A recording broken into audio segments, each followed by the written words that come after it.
Hello and welcome back. Let me first show you the solution to the problems. So, this is the solution to the first problem and this the solution to the second problem.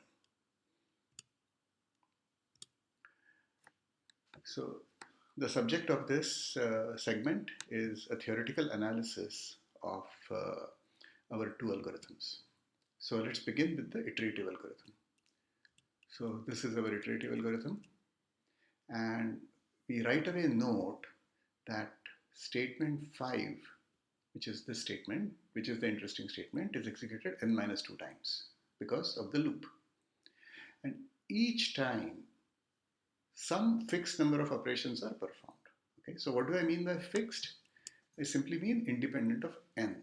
It doesn't depend on the duration for which we need to compute the poetic meters, count the poetic meters. So some fixed number of ops are performed. For example, here indexing is performed, addition is performed, and then there is a copying step. So maybe there are some 6, 7 ops are performed, but this statement as such is done n minus 2 times. So the time required, the time spent in execution on this statement is proportional to n minus 2. Okay? Because there are some constants here which are independent of n. Okay, the number of times, the number of operations this is done is independent of n, whereas the number of times this statement is executed is proportional to n minus 2. Then statement 4, this statement, okay, when you execute the first time it is visited, you will set the value of I to 3 and you will compare it with n. So some fixed number of operations are done on the first visit. When it repeats through the loop, again, every time something is done, it may not be identical to the first. So in the second and subsequent steps, I is incremented. So it's not that I is assigned a value, it is incremented. So something different happens. But whatever happens, the time spent in each visit is a fixed number independent of n. Okay? So each time some fixed number of ops are performed, and this statement is also executed n minus 2 times. Other statements are executed just once, and in each execution only a fixed number of ops are performed.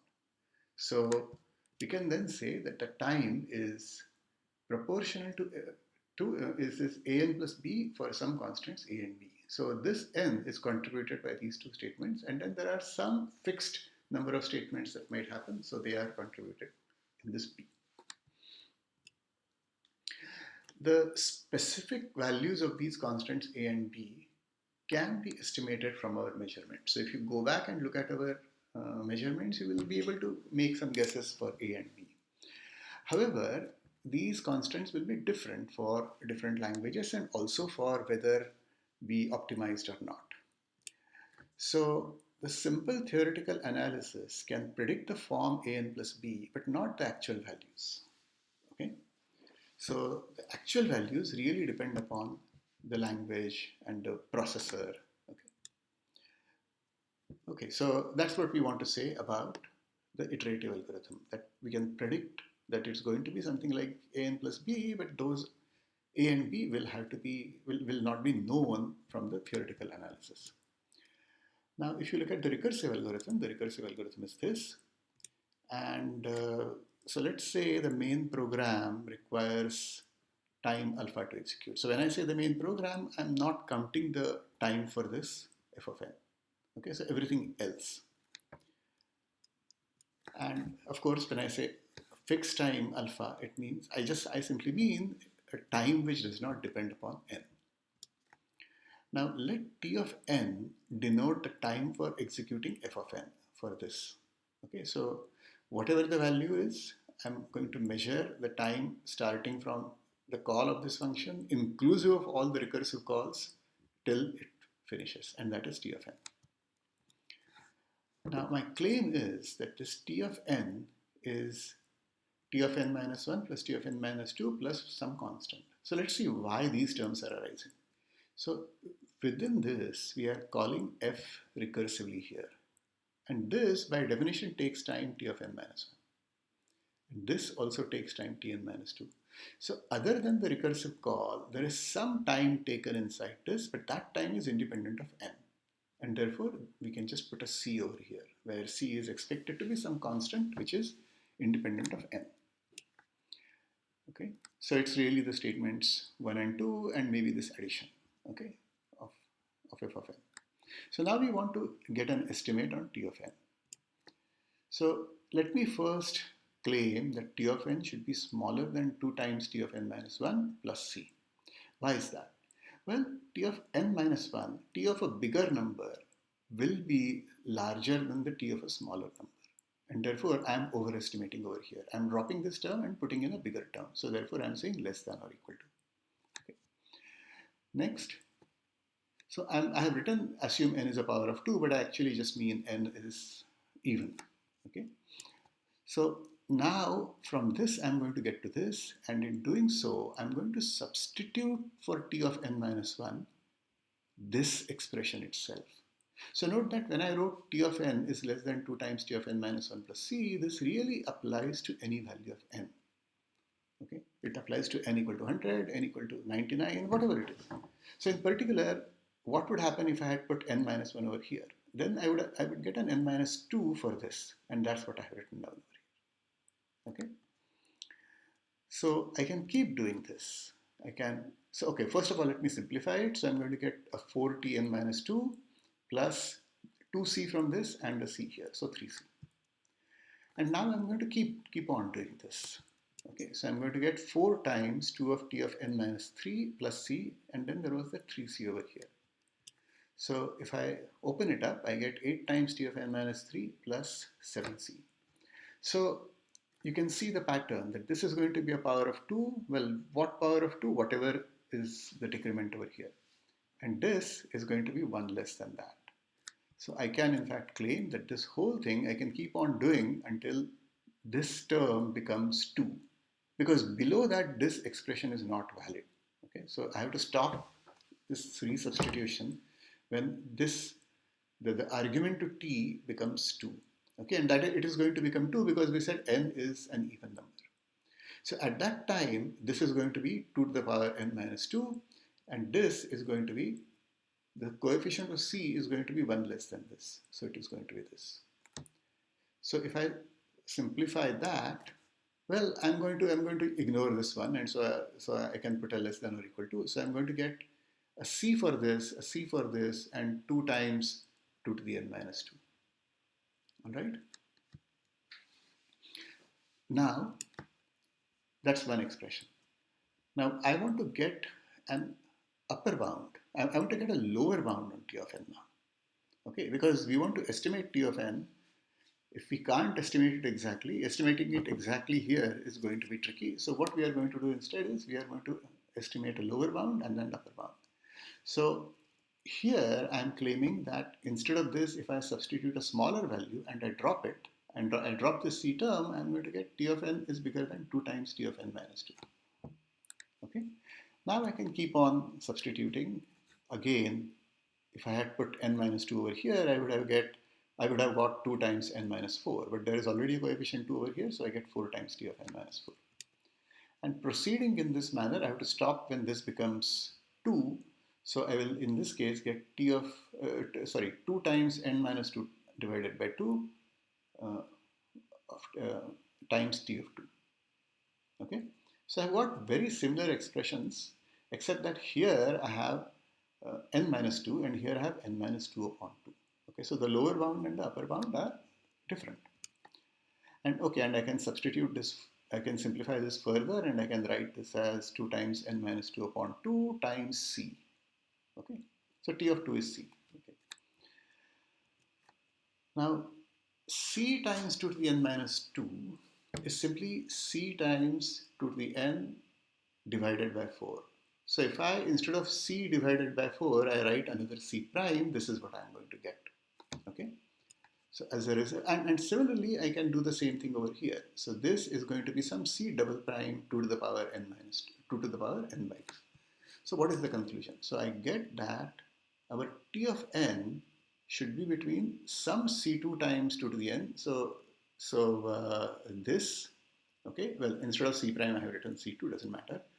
And instead of this, I have written C1 2 to the n by 2. Okay, so it's between some constant multiplied by 2 to the n by 2 and some constant multiplied by 2 to the n. So it's a wide range, but you can notice that these are large numbers. Earlier, our T of n was about linear in n, a n plus b, but now it is exponential in n times a constant. So now we are in a position to possibly compare the iterative and the recursive algorithm. So what do we know? Just summary from the previous slides. So first of all, the iterative time is a n plus b for some a and b, and the recursive time is c1 times 2 to the n over 2 between this and between c2 times 2 to the n for some c1, c2. Well, we should really add that c3 for the main program, whatever we called alpha. Okay.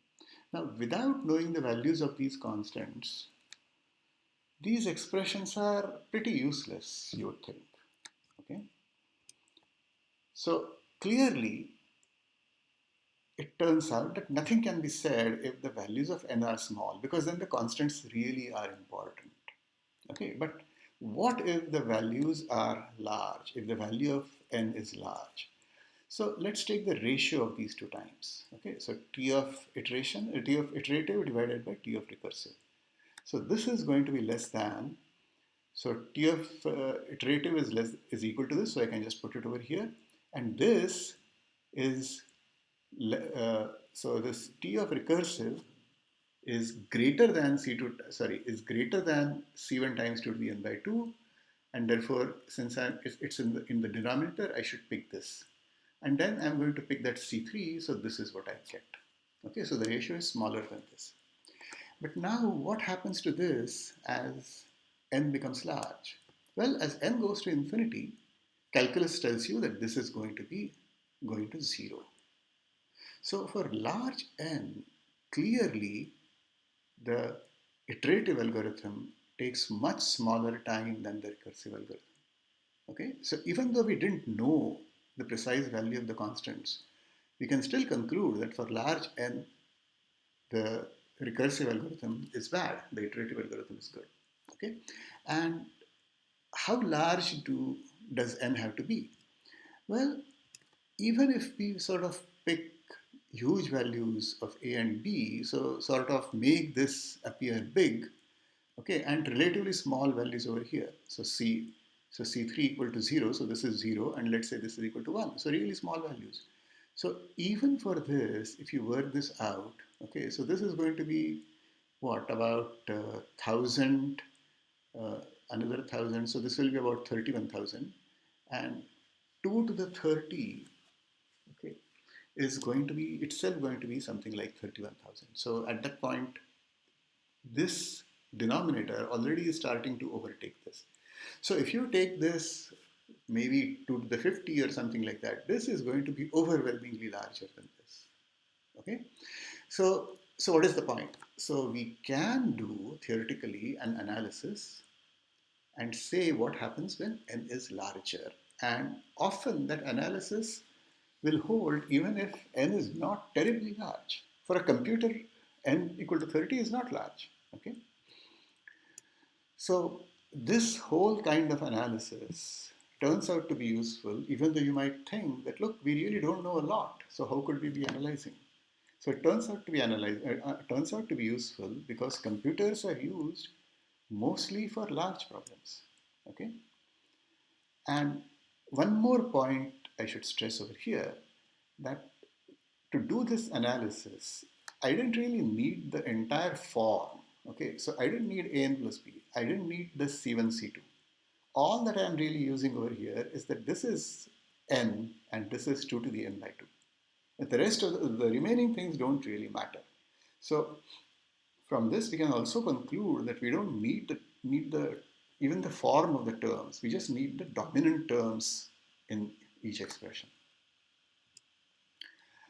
Okay, so that is going to be the analysis style, and we are going to take a break here But I want you to try out this style of analysis. Okay, so I'm going to give you two programs. So here is one, okay, and here is another. Okay, so two algorithms. Both of them are trying to calculate the value of E. And I want you to think about what they are doing, or rather do analyze in the style that we have used so far and find out how much time they take. The solution will be in the next video and you will see it when you open that next video, but please do not open it until you have tried hard to solve this. Okay, so we will take a break here.